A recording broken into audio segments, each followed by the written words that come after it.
ವಿಚಾರದಲ್ಲಿ ಬಿಜೆಪಿ ರಾಜಕೀಯ ವಿಚಾರ ಧರ್ಮಸ್ಥಳ ಶ್ರೀ ಕ್ಷೇತ್ರ ರಾಜಕೀಯ ವಸ್ತು ಅಲ್ಲ. ಬಿಜೆಪಿಯವರು ರಾಜಕಾರಣ ಮಾಡೋಕೆ ಹೊರಟಿದ್ದಾರೆ. ಅವರಿಗೆ ನಾಚಿಕೆ ಆಗಬೇಕು. ಡಿಕೆ ಸುರೇಶ್ ವಾಗ್ದಾಳಿ ಮಾಡಿದ್ದಾರೆ ಬಿಜೆಪಿಗರ ವಿರುದ್ಧ. 5-6 ವರ್ಷಗಳಿಂದ ನಡೆದಿರುವ ಪ್ರಕರಣ ನಮ್ಮ ಸರ್ಕಾರ ಬರುವ ಮುನ್ನ ನಡೀತಾ ಇದೆ. ತನಿಖೆ ವೇಳೆ ಬಿಜೆಪಿ ನಾಯಕರು ಹೇಳಿಕೆ ಕೊಡಲಿಲ್ಲ. ಧರ್ಮಸ್ಥಳ ಪರವಾಗಿ ಯಾರೊಬ್ಬರು ಹೇಳಿಕೆ ಕೊಡಲಿಲ್ಲ. ಪ್ರಕರಣ ಸಂಬಂಧ ಸದ್ಯ ಎಸ್ಐಟಿ ತನಿಖೆ ನಡೀತಾ ಇದೆ. ತನಿಖೆ ವೇಳೆ ರಾಜಕೀಯ ಅವಶ್ಯಕತೆ ಇಲ್ಲ. ಜನರು ಮರಳು ಮಾಡೋ ಕೆಲಸ ನಡೆದಿದೆ. ಧರ್ಮಸ್ಥಳದ ಮೇಲೆ ಪ್ರೀತಿ ಗೌರವ ಏನೂ ಇಲ್ಲ. ಬಿಜೆಪಿ ಯಾತ್ರೆ ವಿರುದ್ಧ ಮಾಜಿ ಸಂಸದ ಡಿಕೆ ಸುರೇಶ್ ಕಿಡಿಕಾರಿದ್ದಾರೆ.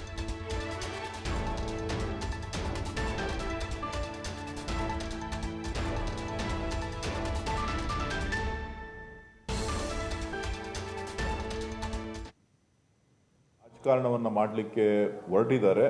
ಬಹುಶಃ ಅವರೆಲ್ಲರಿಗೂ ಕೂಡ ನಾಚಿಕೆ ಆಗಬೇಕು.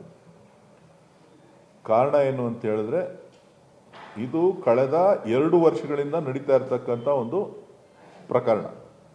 2-3 ವರ್ಷಗಳಿಂದನೂ ಕೂಡ ನಮ್ಮ ಸರ್ಕಾರ ಬರೋದಕ್ಕಿಂತ ಮುಂಚೆಯಿಂದನೂ ಕೂಡ ಇದು ನಡೀತಾ ಇದ್ದಂಥ ಒಂದು ಪ್ರಕರಣ. ಸೌಜನ್ಯ ಪ್ರಕರಣ ಇರ್ಬೋದು, ಬೇರೆ ಬೇರೆ ರೀತಿಯ ಆರೋಪಗಳೇನಿತ್ತು ಆ ಎಲ್ಲ ಆರೋಪಗಳು ಕೂಡ ಹಿಂದೆಯಿಂದನೂ ಕಳೆದ ಒಂದು 5-6 ವರ್ಷಗಳಿಂದ ನಡ್ಕೊಂಡು ಬಂದಂಥ ಒಂದು ಆರೋಪ. ಈ ಆರೋಪ ಬಂದಂಥ ಸಂದರ್ಭದಲ್ಲಿ ಧರ್ಮಸ್ಥಳವನ್ನು ಬೆಂಬಲಿಸಿ ಯಾವುದೇ ಭಾರತೀಯ ಜನತಾ ಪಕ್ಷದ ಅಥವಾ ಜನತಾದಳದ ನಾಯಕರು ಹೇಳಿಕೆಗಳನ್ನು ಯಾವುದೇ ಸಂದರ್ಭದಲ್ಲೂ ಕೊಟ್ಟಿಲ್ಲ. ಉದಾಹರಣೆಗಳು ನಿಮ್ಮ ಮಾಧ್ಯಮಗಳಲ್ಲೂ ಕೂಡ ಇಲ್ಲ. ಇವತ್ತು ಏಕಾಏಕಿ ಇವತ್ತು ಏನು ನಿಷ್ಪಕ್ಷಪಾತವಾದಂಥ SIT ತನಿಖೆ ಆದ ನಂತರ ತನಿಖೆಗೂ ಮುಂಚಿತವಾಗಿ ಸನ್ಮಾನ್ಯ ಉಪಮುಖ್ಯಮಂತ್ರಿಗಳು, ಪಕ್ಷದ ಅಧ್ಯಕ್ಷರು ಧರ್ಮಸ್ಥಳದ ಶ್ರೀ ಕ್ಷೇತ್ರದ ಬಗ್ಗೆ ರಾಜಕೀಯ ಮಾಡುವಂಥ ನಮ್ಮ ಅವಶ್ಯಕತೆ ಇಲ್ಲ. ಶ್ರೀ ಕ್ಷೇತ್ರ ಮಂಜುನಾಥನ ಏನು ಸಾನ್ನಿಧ್ಯ ಇದೆ, ಇದರ ಪರವಾಗಿ ನಾವಿದ್ದೇವೆ ಅಂತಕ್ಕಂಥ ಹೇಳಿಕೆಯನ್ನು ಕೊಟ್ಟಿರ್ತಕ್ಕಂಥದ್ದನ್ನು ನಾನು ಈ ಸಂದರ್ಭದಲ್ಲಿ ನಿಮಗೆ ನೆನಪು ಮಾಡಲಿಕ್ಕೆ ಬಯಸ್ತೇನೆ.